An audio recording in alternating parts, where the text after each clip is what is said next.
When I was a teenager, my dad and I didn't see eye to eye. He had this very specific idea of who I should be, and anything that didn't fit that mold was a problem. One day, he decided I had too many things he considered distractions. My comic books, my art supplies, my favorite band posters. Everything that made me, well, me. He gathered it all up in a pile in the backyard. I remember begging him to stop, tears streaming down my face, but he wouldn't listen. He said he was teaching me a lesson about what really matters in life. He lit a match, and I watched years of my passions, my personality, go up in smoke. The smell of burning paper and plastic still haunts me sometimes. That day, something inside me broke, but something else was forged in the fire, a promise to myself.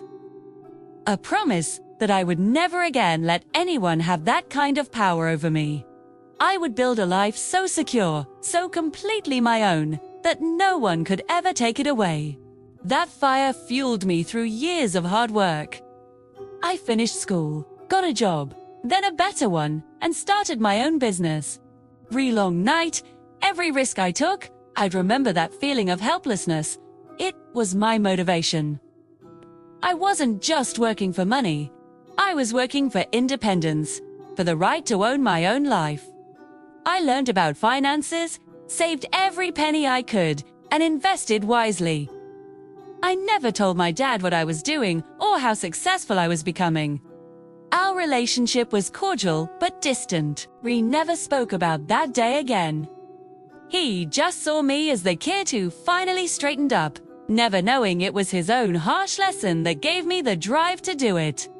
He assumed I'd just forgotten, moved on. But I never forgot. Years went by, and my business flourished beyond my wildest dreams.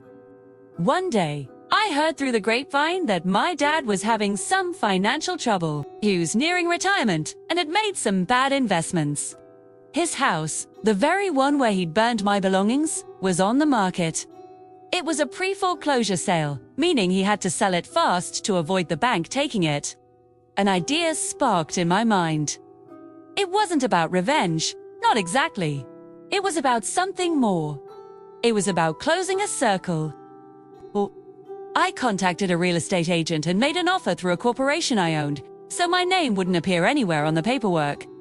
The offer was fair, a little above asking, enough to solve his financial problems and let him move on without the stress of a foreclosure. He accepted immediately, grateful for the anonymous buyer who saved him. The day the sale closed was surreal. I stood on the sidewalk, holding the keys to the house I grew up in. The house where I had felt so powerless. I walked through the front door, and the memories came flooding back. I went into my old bedroom, then out to the backyard, standing on the very spot where the fire had been. I didn't feel anger or triumph. I just felt quiet. I had kept my promise to myself, whole. I had taken the most painful moment of my youth and turned it into the foundation of my success. The house wasn't a trophy. It was a symbol. A symbol that you can rebuild from the ashes, that you can reclaim your own story. Now, you might be wondering what I'm going to do with the house.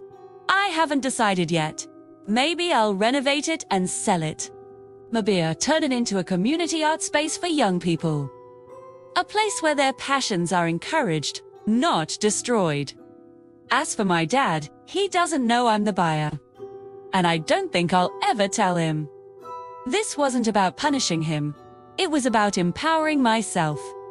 It was my own private victory, the final chapter in a long story. It proves that the best response to being torn down isn't to lash out, but to build yourself up so high that no one can ever touch you again. Thanks for listening to my story. If you've ever had to overcome something difficult, I hope this gives you a little bit of strength. Don't forget to like and subscribe for more stories.